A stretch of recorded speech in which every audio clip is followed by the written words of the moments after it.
This is what I was trying to tell Hamas 25 years ago, that violence is a dead end because you will pay the bill in blood. People are not listening.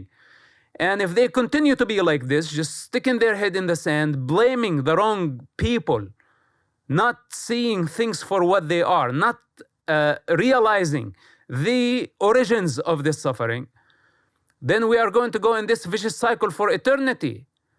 And if we go farther, yes, it could turn into violence. Okay? Because the war is not over, and I don't know how long it's gonna take. And nobody has the perfect solution. Not the United Nations, not intelligence services, and most certainly not the idiots on the streets. The human condition is the human delusion. I've seen it in the Middle East, and now I see it here in Manhattan. This is ridiculous. Go home. Go find the real life. Go find a job. That they are going after Hamas until the end of the day. It doesn't matter where they go. It doesn't matter how far they're going to go. Even if Elon Musk put them on Mars, the Israeli intelligence is going to go after them on Mars and blow them up there. The people want to label me. They want to label Israel. They want to label the CIA, all the people. It's not only Israel in this war. It's the US government, the mighty of the US government, the nuclear power, the superpower of the world is in this war.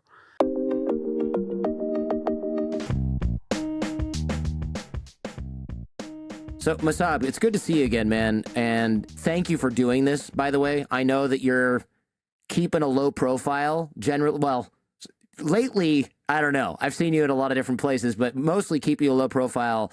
And getting you to record sort of puts you in a little bit of danger and is generally kind of a pain. So I wanted to express my appreciation first on behalf of myself and my audience just for coming to see us again, because I know it's not a light lift.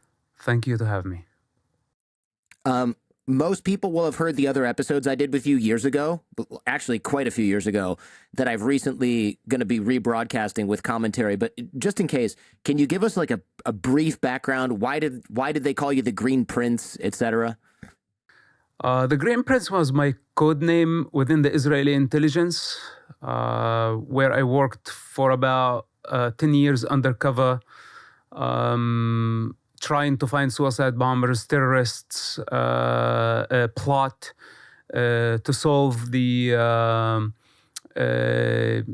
let's say, to decode Hamas military wing in the West Bank, which was carrying many suicide bombing attacks against Israel. So this was my code name within the Israeli intelligence community. And why did they choose you for this? Because I think a lot of people, they don't really understand what your relationship is with Hamas. Well, my father is one of the co-founders of Hamas movement, and I was his right-hand assistant. So basically, I had my problems with Hamas. It's a very long story. I did not like them since childhood. It was my father's project, but I had problem with Hamas in principle. And as I grew advanced in age, the distance between me and Hamas became wider and wider, and it's still actually getting wider and wider until today. So that was one of the dimensions why I ended up working with the Israeli intelligence. There were, of course, other reasons how I end up in such underground organization dealing with very dangerous people who blew up universities, buses, schools, etc.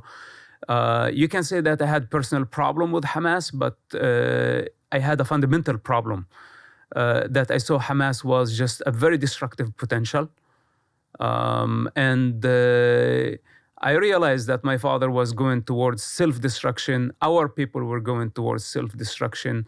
So my rational mind did not allow me to I couldn't be part of Hamas or just to continue with the family business for whatever security it gave me and contradict with my very basic intelligence.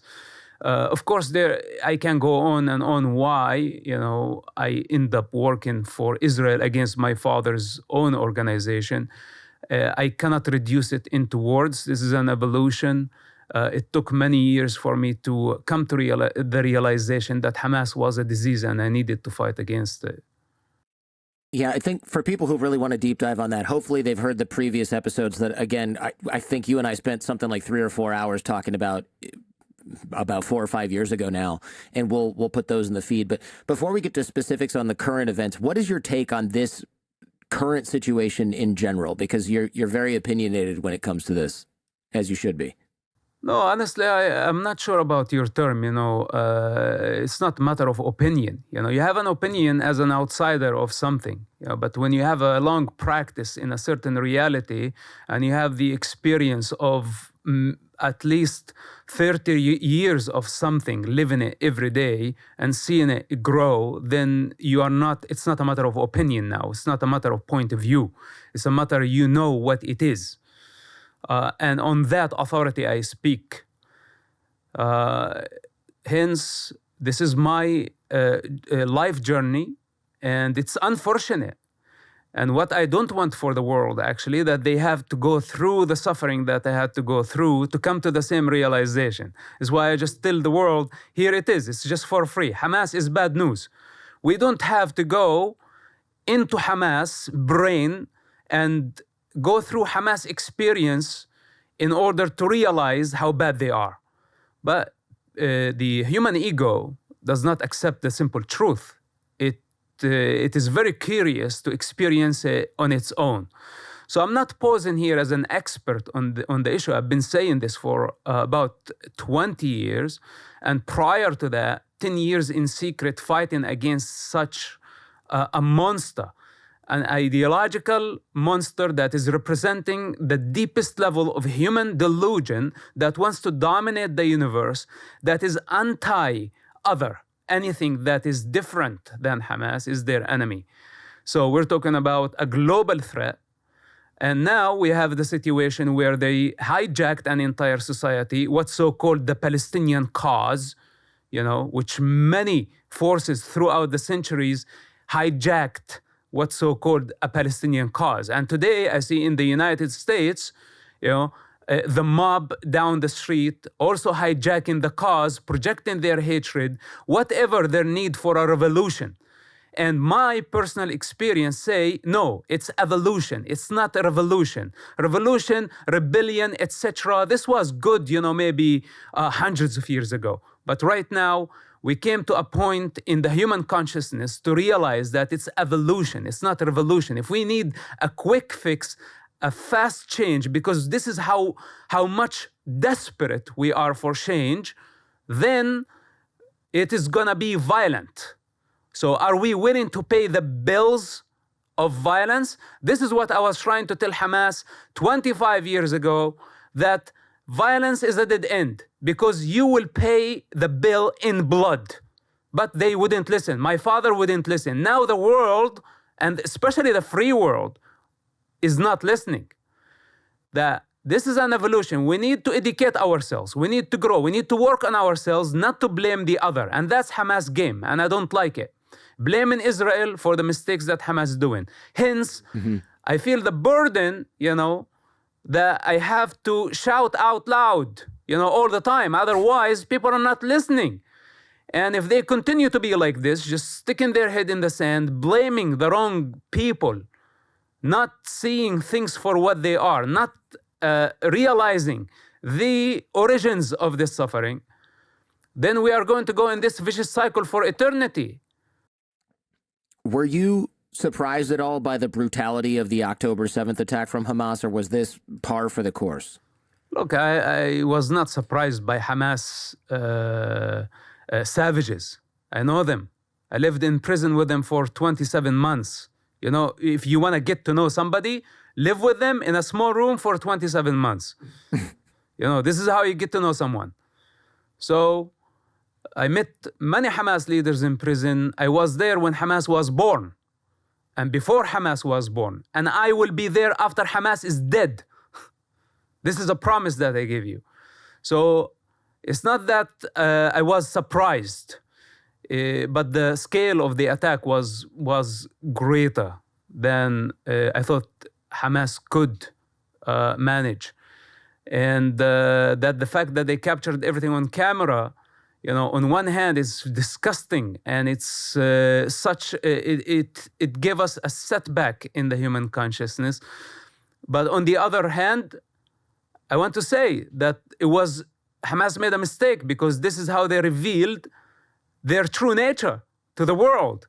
And I invite everybody to see Hamas barbarism and what they are capable of doing. And this is nothing, because if we allow them to grow stronger, to give them what they are asking for, they're asking for territory and more power, recognition, and they want the world to tell them it's okay. The use of violence is justified. Do whatever you want, because we are afraid that some children are going to die in Gaza Strip. So this is now the dilemma, the moral dilemma of the free world that all of us are struggling. On one hand, we're supposed to condemn a terrorist organization, but on the other hand, we don't want to see children dying, and everybody is emotional, and here we go. We are bending. Mm-hmm. We are bowing to the devil. Instead of saying, okay, children are dying, and it's devastating to see such pictures, but we have to eradicate this Islamist group. We have no other choice. We cannot take just a pill and go to sleep and wake up in the morning and the world is going to be different. We will have to face Hamas sooner or later. If we don't finish them this war today, this time, they are going to be there tomorrow, and they are going to be deadlier. Mm-hmm. I have to say, I think a lot of what you mentioned, the emotional triggers, watching all these civilian deaths on the heels of another horrific terrorist incident, it's been hard for a lot of people to deal with, and I think for everyone to deal with. And all this talk right now of a ceasefire because of civilians in Gaza, it's tough, because while a ceasefire is what civilians obviously need to stay safe, tactically it seems like a poor move for Israel in many ways. And I wonder what your take is on this. People want to limit civilian deaths, but I don't know if a ceasefire will actually do that long term. Look, yesterday I was sitting at the United Nations Security Council, just right next to the 5 superpowers. Russia was just 1 seat away. And I have to tell you that this is their game. They want to rescue Hamas. They're all pushing for a ceasefire because they need Hamas. Hamas is the wild card. Whenever they can activate it. Look what happened in Ukraine, right? And Putin was so desperate to change the world's attention from Ukraine to the Middle East. And he knew that the Middle East is such a sensitive, religious, the most vulnerable location. If you ignite just a small fire, it turns into a wildfire in no time, and nobody would even think or talk about Ukraine. And he succeeded in that. This is why, for Putin, who hosted Hamas how many times in the past year? How many trips Hamas leaders did to Moscow? And we need to ask Putin, what were they doing in Moscow, with the KGB? So anyway, this is a big game, and even Hamas, the fighters, they don't even know how they've been used by the superpowers. And today the United Nations comes again to rescue Hamas. This is not the first war between Israel and Hamas. This is, what is it, the 4th big war in Gaza? So basically this is their game. They are prepared for a short-term war, and they cannot stand a long-term war. What they need a quick ceasefire where they attack Israel, hurt it so bad, then Israel retaliates, many civilians die, Israel get condemned, Hamas get legitimacy, and more power, more money. This is their game. And, as someone who knows them very well and understand their mentality, I know their brain very well, I say, no, we cannot give them a ceasefire now. Well, I see the children dying on the other hand, but if we don't finish them now, what will happen tomorrow? And for all those who say ceasefire, I say, okay, if we want to go to this extent, and if you want a plan for a ceasefire, then I don't have a problem with it. Let's do a ceasefire. But I have some conditions. First of all, I would like for Hamas to return all the hostages, international and Israeli hostages. Second, Hamas need to give up power, get on a ship, and move to Algeria In Algeria, they have the president of Algeria, the parliament of Algeria, they are very good friends with Hamas. And Algeria has got the olive trees, it's got the Mediterranean climate, it's perfect for Hamas. If they really love the Palestinian people, if they care for the Gazan children, if they want a real ceasefire to protect the children of Gaza, if this is really their intention and why they are begging for a ceasefire, then I say quit. Get on a ship, get on a boat, and get the hell out of Gaza. Let the people of Gaza be. Because the people of Gaza dying today because of Hamas, and because of Hamas only, who's using them as human shields. So now, this would solve the dilemma. You want a ceasefire? We cannot have a ceasefire while Hamas is the predator. Hamas is the one who's causing the death for all the children, gambling with children's blood. So if you want a ceasefire plan, then no problem. Hamas get out of Gaza. They will have a safe passage. If they want to keep their uniform, their guns, no problem. They can take their guns with them and get the hell out of Gaza and let their children live. Then I'm sure Israel will be willing to withdraw from Gaza and give Gaza back to the Palestinian Authority, more moderate ruler that is more accountable to the international community. They are corrupt. I don't like them either. But at least they are not using children, innocent civilians, as human shields.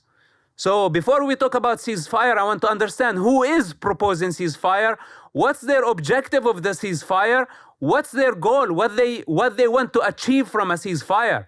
Is it giving a lifeline to Hamas? Then this ceasefire is a corrupt ceasefire. It's poisonous. It was not meant to save the children of Gaza. It was meant to save Hamas. And to that ceasefire, I say no. Can you explain the organizational structure of Hamas a bit? I know the top leaders live in Iran, Qatar, and elsewhere, and they're not in the Gaza Strip or the West Bank. They're taking calls by the frickin' pool at a villa somewhere. If we can't get the leaders and cut the head off the snake, does the IDF stand a chance of eradicating Hamas? Would it work to cut the snake into pieces as opposed to taking out the head, just to torture the analogy a little bit? Look, whether you start with the tail or with the head, ideally you start with the head of the snake. But they are under lots of protection. You know, they are under the Russian protection. Even the Chinese are giving them cover. You know, we're talking about the United Nations failing to condemn Hamas as a terrorist group and condemn the attack on October 7th. How could this be possible? You know, at least condemn them. Instead, they are condemning Israel while it's defending itself. And when we talk about civilian casualties, you know, people are so overwhelmed by 10,000 casualties. I say this is a miracle that we don't have 100,000 dead. Gaza is one of the most populated area on earth. If this was any other democracy versus Hamas, the numbers would be multiplied. I guarantee you that. You know, because how can you fight a group that is taking an entire society as human shields? You know, Israel, for at least a month, asked people to evacuate North Gaza. And Hamas asked them, no, stay. It's part of your national obligation. It's part of your religious obligation to stay in the northern Gaza. Don't obey the Zionist enemy. This is Hamas propaganda. And people bought into it. And now they are dying, while Israel still give them safe passages, few hours per day to just evacuate. This is how evil Hamas work in Gaza. So with that said, now we are not in a position to discuss Hamas structure. You know, they have military wing, they have political wing, they have security wing, they have charity wing, then they have the mother organization, which is the Muslim Brotherhood. We'll have to deal with this because we have Muslim Brotherhood here in the United States. And they are moving freely. Why? Because this is how the Muslim Brotherhood work. Back in 1987, the Muslim Brotherhood established Hamas as a iron arm. And Hamas gave birth to Al-Qassam Brigade, which was a military arm of the movement. Then they gave a birth to Al-Majd, which is the secret organization of Hamas concerned of security. So layer upon layer upon layer, and you and I, we can go into Hamas rabbit hole, for the next 100 years. We will never be able to figure them out because they are a matrix of evil, because they meant to be sophisticated to this degree, and they activate themselves whenever they want. If we don't destroy their infrastructure, everything that they stand for the first time, Israel had to bomb mosques. Israel would never bomb a mosque. There are mosques that they're older than the establishment of the state of Israel. In Yafo, in Tel Aviv, you see those mosques. Israel kept them. It's a heritage. Israel respect culture, did not have a problem with culture. But today, because Hamas stronghold in Gaza is operating out of mosques, operating out of hospitals, operating out of schools. They build in their bunkers, their tunnels, their offensive tunnels under hospitals. How can you deal with such an enemy? All these people who are protesting, I say, hey, give us an alternative. If you were in the same situation, what would you do? We are not choosing between excellent and better, or between bad and good. We are choosing between bad and worse. Mm-hmm. Do you think we'll see terrorism in the West as a result of this conflict? I know Hamas has operatives overseas. I don't know if they're significant numbers, but where I grew up in Michigan, Dearborn, Michigan, which has a huge population of Middle Eastern folks, mostly, normal American folks, immigrants, there were people there who bragged about being in Hamas when I was a teenager. My cousin's in Hamas. Do you know what Hamas is? And I remember going to one kid's house and they had weapons in the house. Now I think about it, I should have reported that guy to the FBI, but I was, 15 years old. And my dad's colleague, my dad worked at Ford, and the FBI raided his office one day because one of his colleagues was sending night vision goggles to Lebanon and to I think Gaza, or at least the West Bank, something with Hamas in the 90s. And he ended up, the FBI ended up taking the computers and everything out of the office. So they operate overseas. Are you worried about that at all, just from a personal safety perspective? Look, Hamas is already here. And Hamas already here as hatred ideology. Because many of the angry people, like yesterday, as I leave the United Nations Security Council, on my way back, there was a mob calling, calling free Palestine, etc. And just the anger. I walk through that mob, and I'm not afraid of the mob my entire life. I've seen the mob form so many times in so many societies. It's all of the same freaking kind. Wherever you see a mob, people angry, projecting their hatred on a certain cause, especially overseas cause, be wary of these people because they're of the same nature. I don't want to say savages, but we had some terrorist attacks here, mass shootings everywhere. So now somebody who's looking for a revolution, and this is what I was saying from the early beginning, okay, people in this country are desperate for change. I understand this. I've been in this country long enough to realize, that people are in debt. Yes, you are in debt to the bankers, everybody. But the way towards change in a civilized culture is through dialogue, through peaceful protest, not tearing down, some posters that referring to kidnapped children and infants, to bring to the world's attention that we have a hostage situation, that we all need to be united in the face of such an evil. People are being so, without compassion, tearing down, what's this? You see even a poster for a dog, a missing dog, and everybody would just feel compassionate towards the animal. This is the America that I know. And now what's happened? That we lost our compassion, and just everybody who's got an issue with the government, with the bankers, with the establishment, with the Zionists, with whatever, all hypothetical entities that are non-existence, and people just all of a sudden united in their hatred. Everybody has a different reason. So with that said, if this is the reality, if this is what we are facing, then we're talking about a mob. And this is not a civilized society. And if we go farther, yes, it could turn into violence. Okay? Because the war is not over, and I don't know how long it's going to take. And nobody has the perfect solution. Not the United Nations, not intelligence services, and most certainly not the idiots on the streets.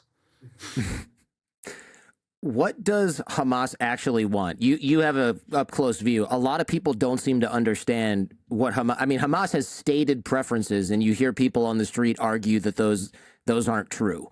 Eradicating the Jews or eradicating the Jewish state, that they'll say, oh, no, that's not true. It's just... But it's like they wrote that in the dang charter. So who do we believe? Them when they tell us who they are, or the current spin? I don't know. What do you think Hamas actually wants? Hamas want to annihilate the state of Israel in order to build their Islamic state. It doesn't stop there. They are looking for a global Islamic state. This is Hamas. So, of course, they can say, we are the victim. Israel is killing us. They can use the occupation as an excuse. They can say they killed many of us as an excuse. That they are looking for something that justifies their violence. And this is why we need to be very careful. No matter what, from this, they want pro-Palestine, I have no problem. Do it peacefully, okay? But in the meantime, make sure that you condemn a terrorist organization that want to annihilate a race, a religion, a nation that has contributed so much to the human life, so much to the human evolution. This is the Jewish people. And if we are not compassionate towards this, seeing things for what they are, then we have lost sight. Then we actually shooting ourselves in the head. This is what we are doing. So with that said, okay, you want to be pro-Palestine? First of all, get to know what Palestine is. You will ask down the street, how many people, what Palestine? They don't know what Palestine is. You ask them, what was the name of the prime minister or the king or the president of Palestine prior to the establishment of the state of Israel? They don't know because there was no such a thing. Because Palestine is such a broad term. And it seems that many people are pleased to project their hatred through this. It's the human condition. It's the human delusion. I've seen it in the Middle East, and now I see it here in Manhattan. This is ridiculous. Go home. Go find the real life. Go find a job. Contribute to life instead of going against and after the most productive people in the universe. The most intelligent people in the universe. This is something I came to realize in experience. So it's not acceptable. And this is Hamas propaganda. And those who follow Hamas lead, they're not only going towards self-destruction. They are ruining our civilization. And I love our civilization. It's not perfect. Okay? And all civilizations are ought to fall. But this one, I want it to go for eternity because I think it's amazing. I love living in it. Thanks for watching on YouTube.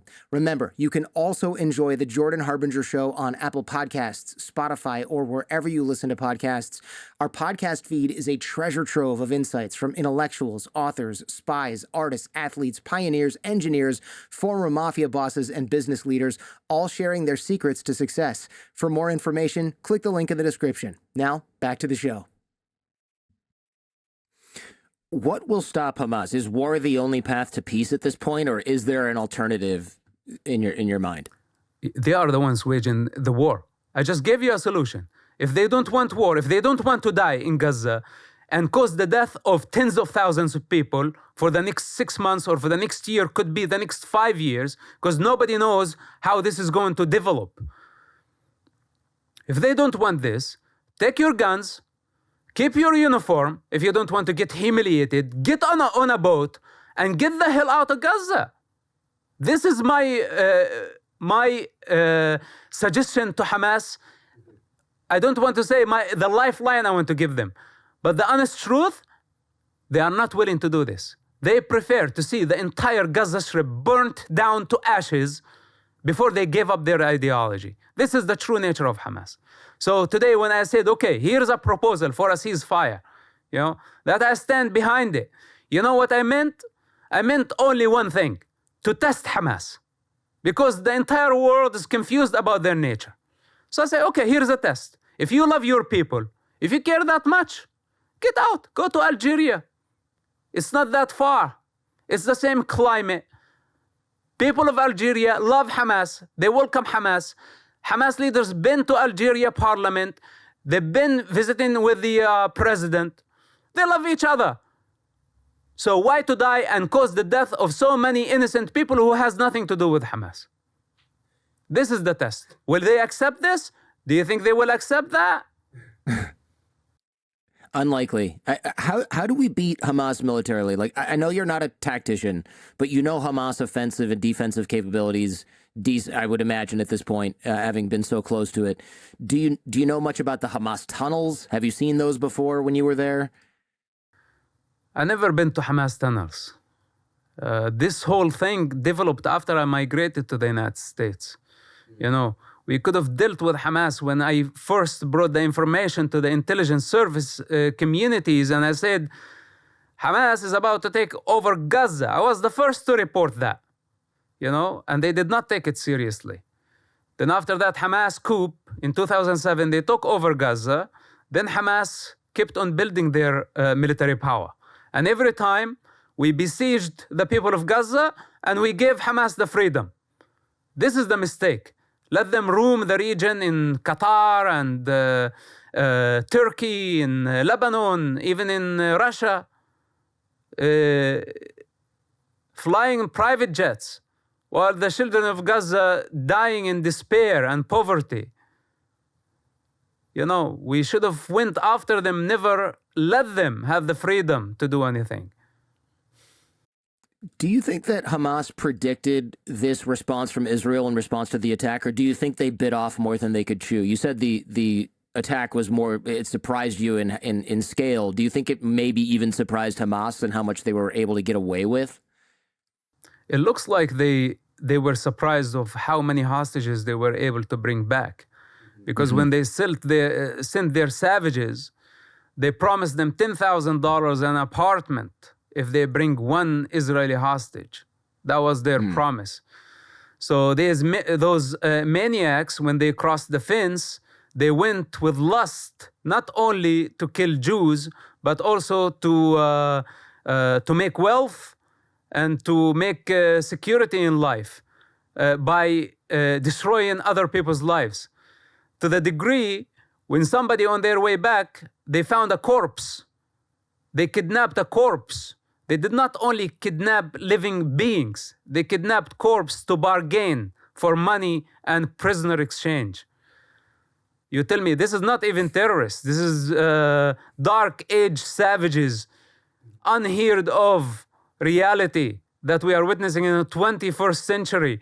And people in the free world, we are failing to condemn them. We are failing to condemn this pro-Palestine. Shame on you, pro-Palestine movement. You don't have the capacity to say condemn Hamas. Hamas, a terrorist group. Hamas is designated by the United States of America as a terrorist organization for many, many years. And you as Americans, you don't have the power to just call things for what they are. Instead, you are escaping and going to blame Israel. I don't know what's the matter with this type of people. But anyway, whether they listen or not, Hamas is finished. Even if it means a regional war. Israel is determined. Even if Israel will lose the American support, the Jewish people, they are not going to allow savages, Nazis, anti-Semitists, whatever you want to name them, you know, they have different names, but they are of the same nature, apparently. And everybody is just unmasking themselves. Like, it's very clear, basically. Because now it's chaos. And in chaos, this is when people actually show their true nature. So go on, project your hatred on Israel. But I tell you something, from someone who has experience with the Israeli intelligence community, the most powerful intelligence service in the world, that they are going after Hamas until the end of the day.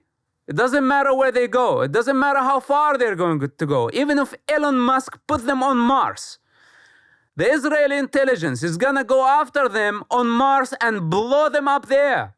I tell you, as someone part of the Israeli intelligence operation. So this is a promise. And for you to understand that this is the reality of the Israeli response, you should know that Israel is not going to give up. Not now, not this war. Because they will never allow Hamas to repeat this attack again, ever again. People will say, oh, he said he was part of the Israeli intelligence operation, or if they heard the previous episodes and know you worked with Israeli intelligence. A lot of people will say, look, this guy's just spouting Israeli propaganda. I'm not sure how we could ever convince those people otherwise, but what do you say to those critics of your message and say, you know, who say that you're simply parroting Israeli talking points? Look, it's the same thing with the people of Gaza. You know, when I first start convincing my father that violence is the end, you know, that was my private conversation with him. He refused. He insisted on that this is our right to defend ourselves. In his understanding, this is self-defense. To blow up universities, schools, synagogues, beaches, nightclubs, killing all type of people, Americans, teenagers, Europeans, Israelis, even Israeli Arabs died in Hamas terrorist attacks. So in his opinion, that was self-defense. It was impossible to rationalize with him. Because if this was his delusion, it meant for him to die, to get out of the cave of his delusion. You know, looking at shadows and thinking that they are real. So anyway, even my own father I could not convince. And it did not stop there. I saved his life. You know, even though he was a convicted terrorist. You know, and because of my position within the Israeli intelligence, he was not touched. And he lived. And he's still living today because of my effort. You know, to save other people's lives and to save his ass from himself. You know, so basically, what was my reward? He disowned me. And you know what? I don't have hard feelings. I don't have feelings towards this problem because I had to conquer my feelings because of the majority opinion doesn't matter. But did it end at the family level? It didn't end. The entire nation. Okay, if the sound of reason, in their opinion, means treason, then this is their problem. I am firm. I stand on a solid ground. I don't need validation from nobody. Even 7 billion clowns out there, you know, say you're wrong. Doesn't mean that I am wrong. So whether they're listening or not, it begins with words. Reject my words. Then you will have to deal with fire. This is my promise. So, okay, you can stand hiding behind your mask of knowledge, whatever, as outsider observing the outside, and label me as much as you want. If my truth is not acceptable, then you will have to go through the fire of truth in order to learn on your own. It's gonna be as simple as that. It's either you take it as simple as it is from me, or you will have to go through it. I survived, but I am not sure that you will survive. A lot of people disagree that the blood is on Hamas's hands, right? You mentioned this earlier. They say Israel has occupied Gaza for a long time. The strikes have killed civilians. They've locked these Palestinians up for decades in a refugee camp. I have to admit, I'm sympathetic to some of that those arguments, right? I can't imagine living in a place like Gaza. I spent a week there. It's very eye-opening. It's sad. You feel the hopelessness. It's in the air. I don't think that excuses terrorism, to be clear, or murdering civilians. But a part of me understands how people get this way. Listen, it's a self-inflicted pain. This is what it is. When an entire society is under the influence of religious opium, drugged in their religion, drugged in their culture, incapable of seeing things for what they are, dwelling into cowardice, that they are afraid to confront.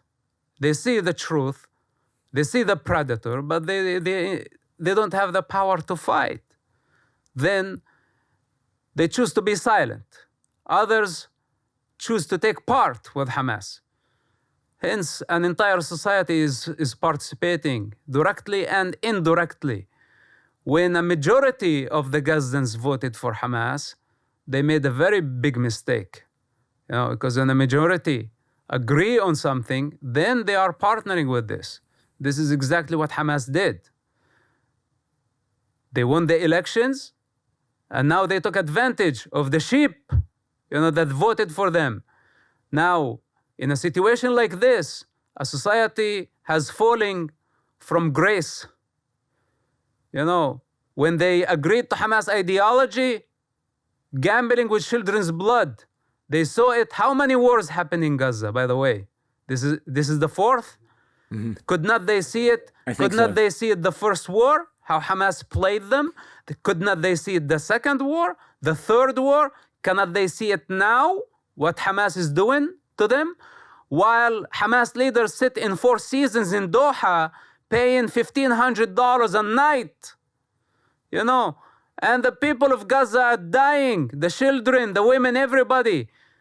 People don't have the power to just stand and say, this does not represent us. When we have a society that is paralyzed to this degree, that does not have the power, well, they already did. They already did long time before the strike. And this is what I've been saying from day one. They wanted me dead to contradict them. And they convinced the whole society that this is a traitor.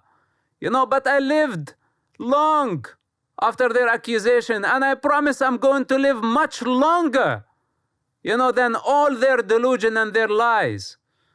You know why they hate me very much? Because when they see me stronger 1,000 times when I was back in the region. And they hate to see this.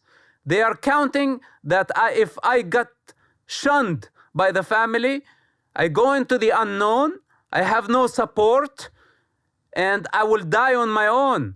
But guess what? I learned how to walk on my own and to be alone. And this is what the model that I'm trying to express to all the useless, powerless, with no consciousness, with no human potential, that they cannot fight and say, screw this. Screw Hamas. I don't want to take part of this. Just jump off the fence. Get the out of there. Run for your life. Earth is big. So you tell me about society. People migrate. Even the animal migrate. The butterflies migrate. When there is impossible condition like this, we have human predators that controlling this whole thing called Gaza. It's the oldest refugee camp in the world. It's supposed to be demolished 70 years ago. It's an unhealthy place with no infrastructure, most crowded area, or one of the most crowded areas on earth. What's the need for this? I don't mind, people relocating. 2 million people can be relocated, going into the Arab world, wherever they want to go. Earth is big. Why to stay there under the rule of Hamas if you cannot fight Hamas? Even, we're trying to convince the people, depart the northern Gaza to the southern Gaza, and they cannot even obey the order. Israel, through leaflets, text messaging, speakers, internet, Facebook, they used every possible mean to tell the people this is serious. We are coming, and we are coming big. There is a big war. We have to eradicate Hamas. And the people still, asleep until it's too late. And now we're witnessing all this civilian casualties. The reality of war is ugly, okay? Israel did not start this war. And Hamas started this war. They are the only ones to take the blame. The only party that has the children's blood on their hands. Believe it, don't believe it, it's your problem. Hamas has to go. We have to remove them from power because we cannot afford another Gaza war. It's as simple as that.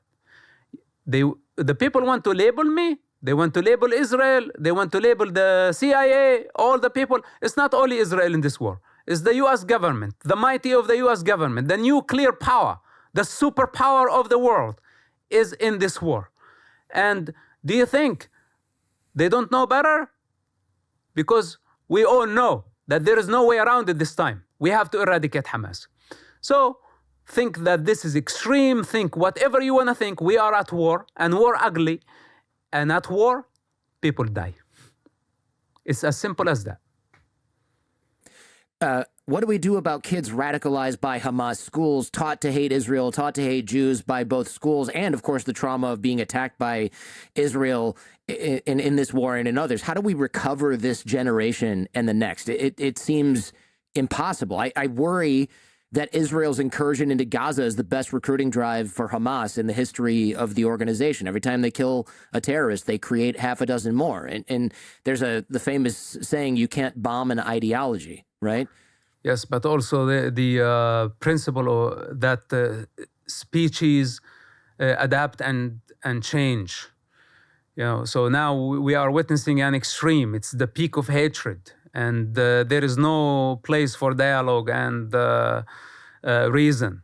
When we were forced to use the last resort, which is the use of force, and Hamas pushed everybody to the corner, challenging the free world and challenging democracy, challenging everybody who's thought that we are over the dark ages of mankind. This is what they did. And they want us to go down to their level. This is why there was no other choice but the use of the sword, the use of the gun. So now the gun is louder than dialogue. This is the reality of war. This is why war is not recommended as the first option. It's always dialogue, and Hamas refused dialogue. They refused to disarm. They refused to recognize Israel's right to exist. They hijacked an entire society. They gambled with children, knowing that Israel retaliation will create more hatred, because this is where they thrive. This is the perfect climate for them. They know when chaos happens. So they wanted to just pull such a barbaric attack in the worst possible way that would drag Israel into the dirtiest possible war where Israel would take the blame. This is Hamas thinking. This is the Iranian strategy. This is the mullah hatred projected through this war. And it was inevitable for Israel. This is where, I get so, I don't want to say, I'm not frustrated, I'm not angry. I'm just furious. I'm just furious about the situation. So basically you're telling me about generations. This is not the time right now to talk about how the damage is not only in Gaza. Everybody who watch on the social media, on TV, the atrocities of Gaza and human brutality at its best, or should I say at its worst. How can they forget that? Why do you think people are very angry? Because this is bringing the truth of death, the truth of the other side of humanity, of human cruelty, where there is no compassion, where there is no love, when there is absence of God, where there is absence of truth. This is how low we went. Yes, now we are in modern cities, but I'm not sure, if you continue like this, I don't know all the facades surrounding us and the fashion and the infrastructure, etc., technology, our satellites. And we brag about stuff, And the person who understands satellite and launching missiles into space, let him focus on that part. This is his specialty. Stay out of the business that you don't understand. Don't even give advice about it. Now it's the time to sit down and listen. It's not the time to sit and to stand and talk to the world. Let those who understand the situation talk. It's not your turn now. Respect that.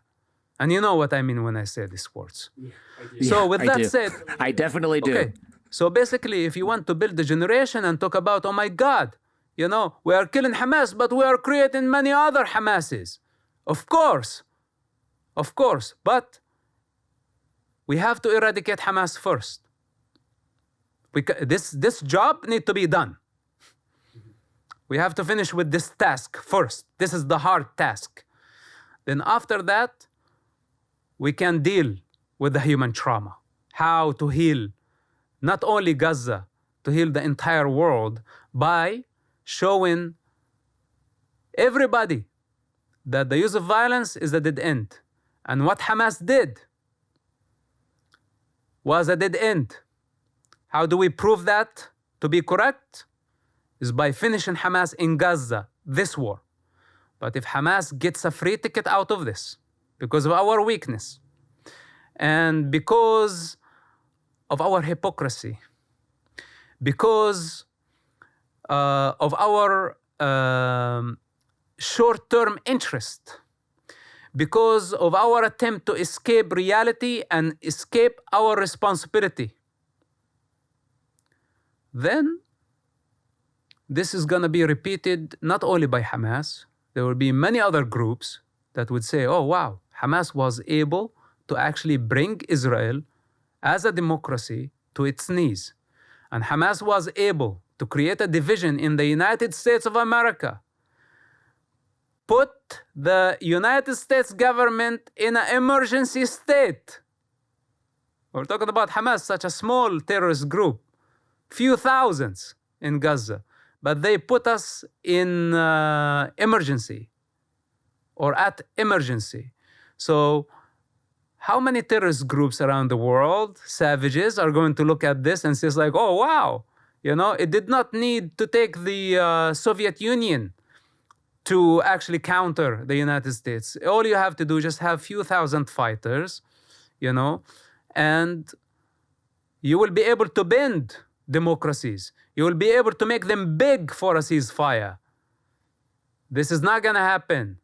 It's not going to happen. Now it's not about it's not a point of view right now. We are at war. Let the warriors do the job.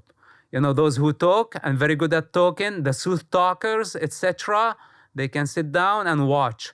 When the war is over, they can speak again. What percentage of civilians in Gaza do you think support Hamas? I know some people, many people maybe might even see Hamas as their only hope, their only resistance, but surely many also realize that Hamas is partially responsible for the situation they face right now and did trigger this particular response. Hamas is not the first Palestinian leadership that paused as the protector of the innocent Palestinian people. Yasser Arafat, it took him 40 years. How many airplanes he hijacked? He ruined Jordan. He ruined Lebanon. He ruined Tunisia. Wherever his people went, they brought destruction and chaos. This is, where terrorists thrive. This is where Hamas thrive, when there is chaos. They don't like order. When there is order, they die. There is no need for them. What the Palestinian people need, they don't need Hamas, a terrorist organization, savages, that they ignite a war in order for them to cultivate wealth and power and territory, etc. They don't care for the people. What people need, they don't even need a state. What we need to build a nation. And I said this many times. Hamas is fighting for a statehood. Palestinian Authority was fighting for a statehood. Yasser Arafat was fighting for a state. Everybody fighting for a state. But no one is investing any effort to build a nation. You know why? Because building a nation requires selfless leadership. A model like Gandhi that would drop all the personal gain in order to build a nation. And that's not me, because I'm not posing as the Palestinian leader. I don't want to be the Palestinian leader. I don't like sheep, and I am not a shepherd. I'm just individual, and I am enough unto my own. But those who want to be in leadership, okay, those who want to be in leadership, then they better be selfless. Build a nation. It takes a lot more effort to build a nation. Once we have a nation, a Palestinian nation, then we can start the discussion about a Palestinian state. But those, they want the state, because with the state comes power. With the nation comes lots of work and responsibility. They don't want that. They want the fruit, but they don't want the effort or to invest the effort. Hence, to this, I don't know what to call them actually. You know, nothing actually can define them. Because they're lower than the lowest definition that comes to my mind. So with that said, let's finish with Hamas. Then after that, we can help the Palestinian people. We can bring some police force and give them small guns. We don't need to give them big guns. Someone who's moderate, reliable, and we can keep them in check. Before we give them money, we see how they spend the money.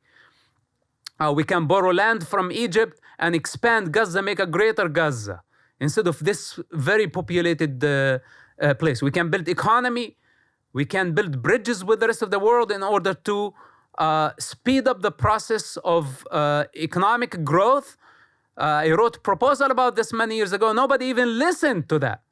You know, what we need is to give people education, healthcare, economy, infrastructure, a police force, so a girl or a youngster can travel safely from the criminals and the rapists on the street. And this is more than enough. I don't want even to think about a Palestinian state. I don't care for a Palestinian state. We have 22 Arab states, and all of them are garbage. I don't want another Arab state in that region. It's enough. They have all the human resources. They have everything. Human resources, natural resources, and they are behind. Pathetic example of beings. I'm talking about leaderships, and I'm talking about a majority of a nation that is falling from grace, that is incapable of saying that this is a terrorist group, to condemn terrorism. When they agree on something like this, when they stay in silence, they are partnering with this predator. So with that said, let's not jump ahead. We have job to do now. Priorities. Priority number 1, eradicating Hamas. Priority number 1. You know, if we have a terrorist attack here down in Manhattan, you know, first thing the police do, they go after the shooter to eradicate him. You know, then we can talk about, you know, how we can heal the society from the trauma, how we can bring the economy back to its natural state, and how can we speed up the growth process. All this stuff we can discuss after war. Now we are at war, and it's ugly war. It's a very ugly one. I know you've got to run, but as we close here, are you at all worried that Hamas might come after you? I mean, you're not as much as when we met years ago, you were kind of like, can I say in hiding? I mean, you were located remotely far away. Now you're more visible. Does that concern you at all? Look, Hamas does not scare me. They should be very scared of me. And I think by now, when they see what I'm capable of doing, they see me everywhere. My shadow, my projections everywhere. And I will continue to hunt them Me, afraid of Hamas? And what's the worst actually they can do? What's the worst? If you think about it. Because in your calculation, you think that the death of the physical body is the end of the story. And I tell them, if they want to take my body, you can take my body, but everything that I said about their truth, and all the war that I waged against Hamas for the past 25 years will continue. It's a fire that is eternal. No man has the power to put it down. Not a government, not pro-Palestine movement, not intelligence service, not a majority of humanity can put the fire that I waged against Hamas for the past 25 years. This is what I've been in the work. What they want to come take this, behead me, try, and see if it's gonna work for anybody. I'm not scared of Hamas. I'm not scared of Al-Qaeda, of this low-life savages. They are the ones that should be afraid.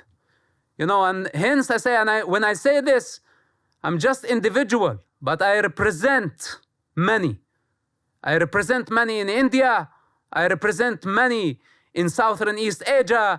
I represent many in Latin America. I represent many in America. I represent many in Europe. Okay, many of those who are silent warriors, but they are people of consciousness. We are seeing what's going on, and we are not counting on governments or United Nations. Yesterday, I was sitting at the Security Council of the United Nations. We can go wherever we want to go, if necessary. First, priorities. We are eradicating Hamas. We are after them. They are not after us. The whole situation is so tragic. I'm afraid this is only the beginning. Mosab, thank you once again for doing this update with me, man. I really appreciate you coming back on the show, and it's good to see you. Next time I hope I see you, we have a more relaxed conversation. Relax what? We are at and war maybe right just now. hang out. We are at war. That's we right. are at war now. We finish the war, then we can be all relaxed.